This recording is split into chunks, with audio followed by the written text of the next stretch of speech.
Okay, so I think that we are live. Let me pull up Facebook. Okay, so welcome to our Q&A, our weekly Q&A. I don't see any questions in the Facebook group, which is fine. Y'all know I ramble. I prefer if y'all give me something to talk about. I want to make sure that it's relevant to whatever you want, your needs and so forth. So anytime you can just let me know what you would like to hear. You can private message me if you don't want anyone else to know that that's what you're wanting to learn about. It really doesn't matter how you let me know. Hit reply to any of your emails. Everyone in this Facebook group is on my email list, so I know you get information from me.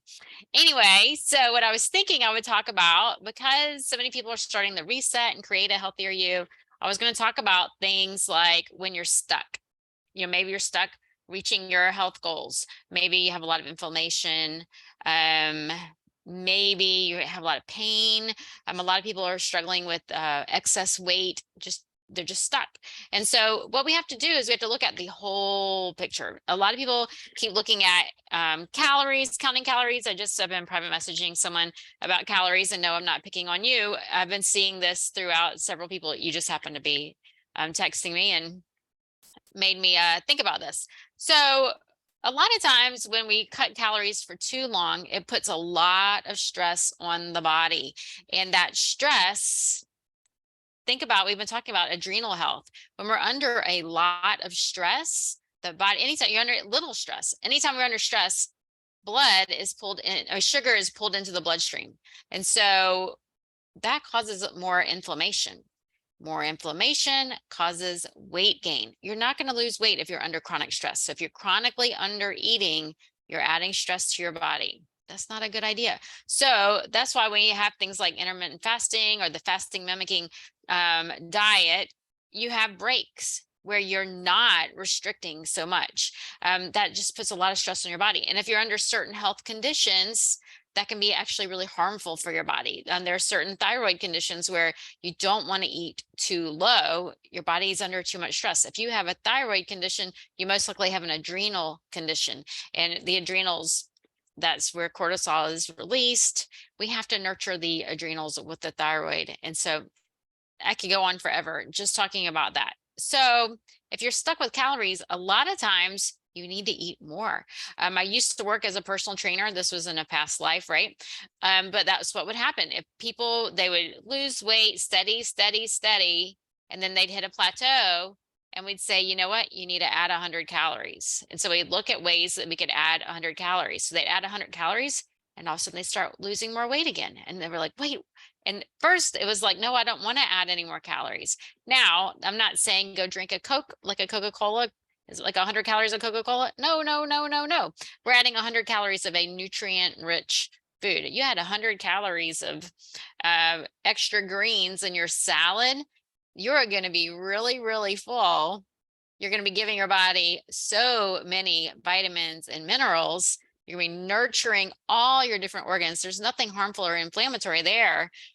It's aiding your body, right?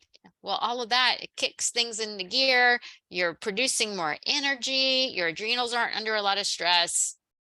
And so you're able to start losing more weight again. You hit another plateau. Guess what?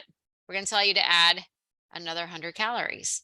And so a lot bodybuilders know this. If they want to lose weight, then they actually have to eat more while they're working out. It's crazy the way the body works. But if you're lifting heavy weights, you're putting a lot of stress on your body, and you have to help relax and recover from all that, as well as providing lots of nutrients. Weightlifting requires lots and lots of different vitamins and minerals to help rearrange those amino acids, put them together to build up the muscles.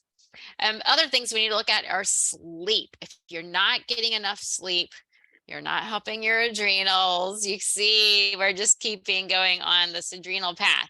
You have to get at least 7 hours of sleep every night. If you're not, start looking at ways you can restructure your schedule. If you're not sleeping through the night, that's something else we need to look at. Getting out first thing in the morning, getting that morning sunlight, exercising in the morning. Those are just little tools that can help you. Turning down the lights after dinner, not eating within 3 hours of bedtime.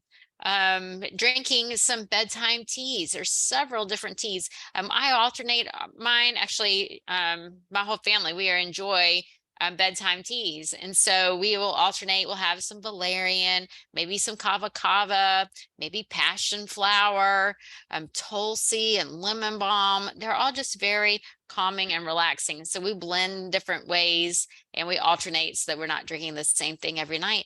But passion flower is wonderful for, I call it the monkey brain. You know, when the circling thoughts, you're laying in the bed and you just can't sleep because you're worried about things and different things are popping through your head. Passion flower is a great tea or tincture to have before you go to bed, just to help with that.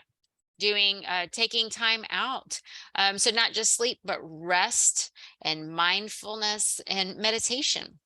And many of you know that, when it's time for dinner, I do legs at the wall. On this wall right behind me, actually, I put a yoga mat and a pillow on the floor, put my legs at the wall, put a warm, hot, wet towel on my eyes. That not only helps my eyes, if you're in front of the computer all day, you're more likely to get dry eye, which can cause other health conditions. I will do my meditation with the hot, wet towel on my eyes, my legs at the wall. I use my Insight timer, which is a fabulous app. You can pick how long you want to do it for. I usually pick a 10-minute body scan meditation. So it just works through your body. Sometimes I listen, sometimes I don't. I usually fall asleep in just that 10 minutes. So that is a great way to unwind for the day. You could even do that before bed to help you with your sleep. Something else that's great is movement and exercise. I was just listening to something on the way home. I was out and I just came back and they were talking about different statistics. So someone who strength trains twice a week versus someone who doesn't do any exercise at all, they increase their lifespan. I want to say, don't quote me on this, it was something like 25%. Someone who does cardio 2 days a week, just 2 days a week, 20 minutes a day, nothing else, they increase their lifespan 30%. Versus someone who doesn't do any. And then someone who combines it all increases their lifespan 50%. We're talking about twice a week of exercise with weights, twice a week, 20 minutes of cardio. So I know most of you are doing even more than that. And so I strongly encourage you to do exercise every day. Exercise is a planned form of exercise. Make it a habit, make it something you do every day, and movement throughout your day. And so not just sitting during the day and working out that one time, getting up every hour. If you're like me in front of your computer all day, set your timer, every 55 minutes, get up, move around for 5 minutes and then come back, or take a break, work an hour, do something for 20 minutes, come back and work another hour, do something 20 minutes. I do that on some of my days if I can. But it's just great to get movement throughout your day.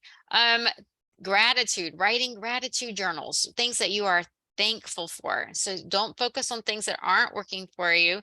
Focus on everything that is working for you. The more you look for things that you're grateful for, the more you find. That list can become endless. What else was I going to talk about? There was something else. Looking at what you're putting in your body, like my example, we could add 100 calories of Coca-Cola to our day, or we could add 100 calories of broccoli to our day. So really looking at what you're eating. My reset started today, and Create a Healthier You started today. The very first thing we do, they both start, the first 5 days are the same in both groups. They're together the first 5 days. The very first thing we do is eliminate all inflammatory foods and potentially inflammatory foods. So this is a rule for anyone who comes to me with any health condition. We completely eliminate inflammatory foods and potentially inflammatory foods. So what am I talking about? I'm talking about allergens. I'm talking about processed foods, sugar, caffeine, alcohol, and gluten. Gluten is a huge one. You have to be able to eliminate gluten to help with inflammation. Maybe gluten's okay with you, and we'll find out at the end of the reset or the end of the 5 days. But during the when we're working on things and helping with inflammation, we're going to eliminate the gluten. That also means eliminating peanuts, corn, eggs, dairy, red meat, those types of foods.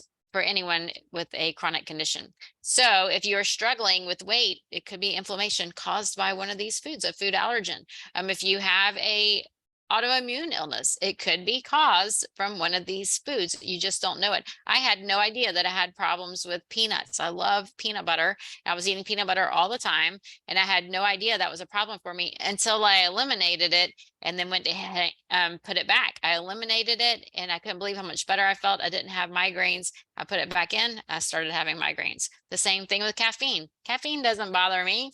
I took out caffeine, added decaf coffee, which is not no caffeine. Decaf just means less caffeine. I drank decaf and I started getting auras, the migraine spots and things. I thought, well, it can't be the coffee because it's decaf. Eliminated it, added it back again. Same thing happened again. So now I know. So a lot of times that is your first step, eliminating and adding back. It's just a great way to add things back. So I did get a little thing here that is not related to our Facebook.